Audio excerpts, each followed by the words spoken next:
Do you like video games? If so, then have I got the upcoming game for you. There's a good chance you've already heard about it from the recent, as of writing, Day of the Dev stream after the Summer Games Fest. But UFO 50 is a game made by, well, a lot of people. The main selling point on the dev side for many is that it's published by Mossmouth of Spelunky fame, with Derek Yu, therefore, unsurprisingly being heavily involved. However, the main general selling point is that it is 50 full-fledged, wholly original games, all under one bundle. Notably made with actual care and quality put into them, unlike pretty much every 50 games in one package bundle made before. If you want an even better generalized summary or pitch, just go read the Steam page or the Google Doc that I used for much of my information gathering, both in the description. While part of this video is just to garner more hype for this game, as I want as many people to get to experience this as possible, frankly, I also just wanted to share my excitement. And plus, with 50 games to choose from, there's pretty much bound to be something that anyone would enjoy. I also want to mention that I was inspired to do this by KY Gaming's video about this exact same subject, so props to him for the idea, of course. But I'll just be listing what I'm most excited for in this collection. Only order is by release, so only things I'll be any more excited over are my personal favorites, which I'll mention when they come by. And again, if you just want to know all the games, then you can just go read that Google Doc or check out Xanagear's video covering all 50 games. Information on some is limited. And without further ado, here are some of the standouts to me. Number 1, Planet Zolda. This is a Zelda-like game with similar screen scrolling and navigation of the map. You need to explore an alien planet to find specific resources, inevitably fighting dangers along the way. It's an early game in the timeline of the fictional UFO soft, so the colors are duller and the graphics are lesser, but the art still looks pretty good on its own, and it sounds like a pretty good adventure. I could never get into any of the Zelda games, but I do love the idea behind them and have enjoyed similar types of games, so this is an easy pick for something to look forward to. Number 2, Avanos. This is a strategy, almost board game type game, which figures considering it's by John Perry, who is a board game designer. Basically a control the resources and defend your colony type game, optionally in a 2-player versus mode. Seemingly the main twist is a deity that you can worship to provide unique benefits. While not as interesting to me as some others here, it still looks pretty damn good. Plus, knowing these devs, I expect some interesting twists on the normal concept, along with a good bit of replayability with the choice of deity you can worship. Number 3, Moonat. This is a platformer based off a pre-existing game on itch by Eric, who is one of the main devs. The original game is a fairly short experience, but decently challenging with its unique control scheme. It only uses 2 keys for movement as well as attacking, which I'll leave for you to master on your own time, as I do recommend you playing it yourself. I played it real quick for this video, and while as a master gamer like me it wasn't too bad, it was still very fun despite being so short. And graphics will be getting a significant improvement as well. Since we effectively have a demo of this game, presumably, I can easily say I'm looking forward to a full experience based off this very much. And I already know I'm gonna get my ass kicked by it, as even one stage in the demo got me killed a couple times before I could even get further. Regardless, an easy lock for something to look forward to in my eyes. Also, it apparently has a 2-player mode, so. Number 4, Campanella. Firstly, it's got Pilot in it, so it's gotta be good. But, in terms of gameplay, it's an action game with 50 screens as well as plenty of secrets, as is to be expected. The gameplay of swiping at enemies with your ship and trying to score points seems somewhat fun. I'm unsure what incentive I'll have to go for a high score, since usually just doing it for the sake of it doesn't really work for me. But regardless, I expect to enjoy this one at least a bit. If nothing else, it's probably an important setup for one of my more anticipated games, and we also have some music from it that's pretty solid. Number 5, Golf Area. This is one of the big ones people are talking about all across the board, and for good reason. It's an open-world adventure game, but you move via golfing, as a golf ball. Health is stroke count, which seemingly starts at 20 and can be refilled at various places throughout the map. There's also upgrades to help traversal, and if I were to guess, allow you to beat the game. It's such a simple concept, but it does sound pretty dang fun. And as is the nature of open-world adventures, probably filled with plenty of secrets. Easily one of my #1 anticipated games just for the gameplay. Number 6, Pogy. This is an underwater-themed adventure shooter game where you take a submarine to explore the depths and get upgrades. Fuel is limited, however, so you'll have to resurface to refuel and actually apply your upgrades. This game looks pretty good aesthetically, one of the best graphically in my opinion. Sounds really fun, hopefully has some level of replayability as well. I feel a little that it might be like some of those mining flash games like Mano, which, granted, is still fun, but also doesn't have much point in playing after you beat it. But even if it doesn't have much replayability, it sounds like it'll be really fun. Easily one of my most anticipated games as well. And it reminded me that I should play Mano, and you should too if this sounds interesting. Number 7, Party House. This one's another John Perry-led game, who made Avanos as well, predominantly. Also strongly strategy-based, likely with some level of luck. The pitch is you're trying to make the most popular and large party ever. Higher popularity leads to better parties as you invite guests with different abilities, but if you make the party too chaotic, the police shut you down. It seems like it'll probably be some sort of deck builder / research manager of sorts, which can be a bit of an issue for me sometimes if there's too much information at once, but it looks like it'll be quite fun and probably not too overwhelming. And what can I say, I do like tabletop games. Number 8, Divers. While we don't know very much about this game at the moment, it appears to be a turn-based RPG where you control 3 diving lizards, which is about the extent of our information. In general, I'm excited for all the RPGs in this collection, so it's really no different for this one, even if we don't know that much about it yet. Plus, the one screenshot we have of it looks pretty nice. Number 9, Wanger. This one's another adventure game, as well as a platformer, likely heavily based off Metroid along with VVV type platforming style. And, in other words, you flip gravity to gain vertical movement rather than just jumping. Once again, looks very aesthetically solid. Metroid-likes are always a fun genre, and even if this seems like just a bit of an amalgamation of pre-existing ideas, it still sounds really fun. Number 10, Rock on Island. A tower defense game with a world map. Doesn't really sound incredibly unique conceptually, but looks really great to me, and I love a good tower defense.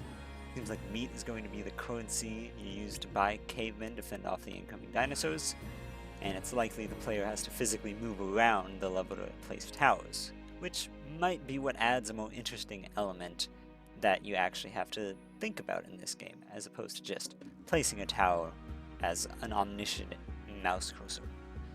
I do also wonder if touching the dinosaurs with your character would also lead to damage being taken.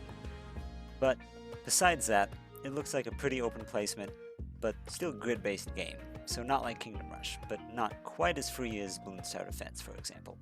More so like PvZ. Who knows how it might be more complex than just a pure tower defense, but regardless, it looks like it'll be a lot of fun for me, even if it's not. And I do hope that there's going to be some secrets in the world map, because that is absolutely the perfect place to hide something. Number 11, Pin Golf. This is a side-viewed golfing game with mechanics of pinball and pachinko thrown in there, such as bumpers and trampolines and other obstacles. We know it has 18 holes as well as a 2-player versus mode, which, all in all, it doesn't sound terribly complicated, or unique, or wacky, or whatever, but I kinda appreciate that in a sense. It seems like it'll be a bit of a fun break from some of the zanier things in here. Plus, who doesn't love some golf? And, I mean, the devs are clearly a big fan of them. Number 12, Mortal 2, The Confederacy of Nilpis. Yes, only the second one, although I'll probably still like the first. It just doesn't speak to me as much as this one, probably mainly due to aesthetics. Both utilize the same start with 99 lives and use your corpses to get through the game. If you lose them all, you lose concept. But the second game has 5 different classes along with a 2-player mode. It's unclear if the new classes lead to new endings or just a new way of playing the game, but regardless, the aesthetics are fantastic, and feels kind of similarly inspired in the way Spelunky 1 and 2 draw from various cultures' mythologies. Gameplay seems potentially quite fun, and it's another one to look forward to in my eyes. Number 13, Overbold. An arena shooter type, think The Binding of Isaac but limited to one room, possibly with continuous spawns within said room. Likely a twin-stick shooter, but with a very intriguing twist for someone like me. Before fighting, you make bets on your skills to see how well you do in the fight, with higher stakes meaning harder fights and better rewards, presumably just cash. This seems like it can scratch an Isaac-like itch for me, especially due to the shops in which you spend your money at for new weapons. The high-risk play strongly appeals to me, and inevitably, a successful high bet will get that dopamine pumping. Likely will have a lot of replayability as well, and it has a 2-player co-op and versus mode. I'm very excited for this one. Number 14, Campanella II. This is probably one of, if not my most anticipated games, because it has procedural generation. Besides that though, it's another adventure game where you explore an likely spaceship mainly with the ability to hop out and go into shops and caves. This one looks incredibly exciting to me. Procedural generation instantly means replayability, and the gameplay sounds pretty exciting, likely more so than the original. We also got one of the tracks for the shop on SoundCloud the other day as of writing, and it's pretty fire. Good work, Eric. Incredibly excited for this one. Once again, highly recommend it, as I feel like it could be incredibly fun for Isaac or Spelunky fans. Number 15, Valbrace. This one's pretty interesting, as it's a dungeon crawler, but with a, quote, real-time reactionary combat. Basically, rather than the often turn-based combat of sorts in dungeon crawlers, it's more directly using the player's skill, choosing between blocking and slashing at your enemies. There's also spells to be cast, which could be quite interesting both in and out of combat. I could easily see some secrets involved with that. Lastly, and very importantly, the levels are not random, which I'm sure will lead to some interesting speedrunning. Looks great, sounds fun at least for one playthrough or two, and easily is another one I'm strongly looking forward to. I definitely would have loved to see a procedurally generated version as well, but I'm still quite excited. Number 16, Star Waspier. This is a classic vertical shmup for sure.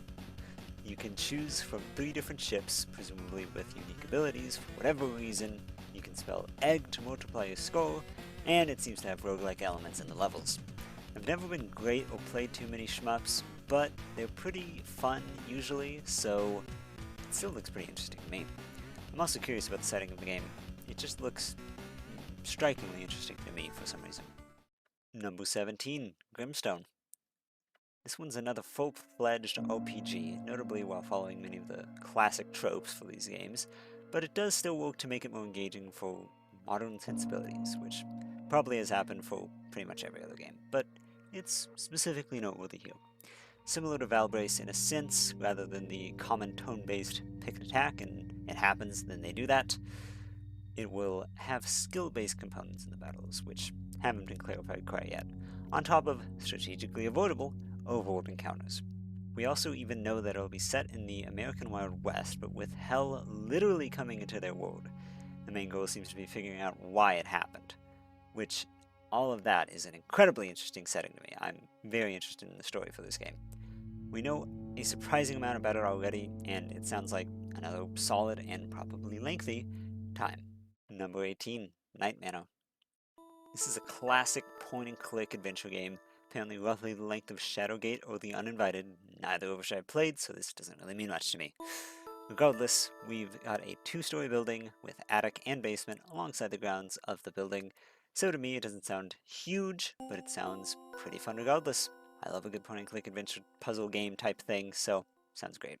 Number 19, Pilot Quest. This is an adventure game, and it has idle game mechanics, which you already know I'm gonna love that. There's an overworld area, which is the adventure aspect, where you gather things to automate things further. It's a classic intermittent game formula. Idle play works, but active play makes it go by much faster, albeit with a pretty unique way of doing it. I hope it's got enough length that I can come back to this from time to time, like other idle games such as Cookie Clicker. Number 20, Mini and Max. This is another adventure platformer with the main interesting feature being that the player, Mini, can shrink down to solve platforming areas and then grow larger to travel around. There's not much to say about it in my opinion, it just sounds fun. 21, Campanella III. This is the final game on my list, and another platformer, and unsurprisingly, a shooter as well. We don't know too much about it yet, but the other 2 Campanellas seem quite fun, one being my most anticipated game across the board, so I don't really expect anything less from this. Apparently, it will have an interesting style visually, with objects and enemies moving towards the player in a 3D style. Even if it doesn't personally speak to me too much conceptually, I feel pretty confident that the last entry in the series won't disappoint me either. And that is all the games I'm directly really looking forward to. But I do want to really put this in perspective. 21 games out of 50. Sure, not that much percentage-wise. If you want to think about it pessimistically, there's only 40% of this collection that I'm really excited for. But if you really think about it, that's still 21 fully fleshed out games with quality and significant care all put into them. That is fantastic. Hell, if it only had 10 games that I was looking forward to, I'd still probably get it. Not to mention, there's a high likelihood that some of these games I didn't even list are going to go down as another game I'm really looking forward to. For example, Bug Hunter. I didn't list that. It looks like a tabletop type game as well. It looks decent, but I don't know really anything about it yet, so I couldn't really put it in here. But I still bet I'm going to enjoy that as well. Regardless, all in all, if you think any of these or any number of the other 29 games that I didn't mention look interesting, I highly recommend throwing this game on your wishlist. I had a lot of fun working on this video, especially writing the script. Even had some new games to look forward to from this. And also worth noting, I will try to stream this game when it launches. Probably not immediately if school has anything to say. But if you're interested, make sure to be here on the 18th. And regardless, thank you for watching. Stay hyped, and I'll see you next time.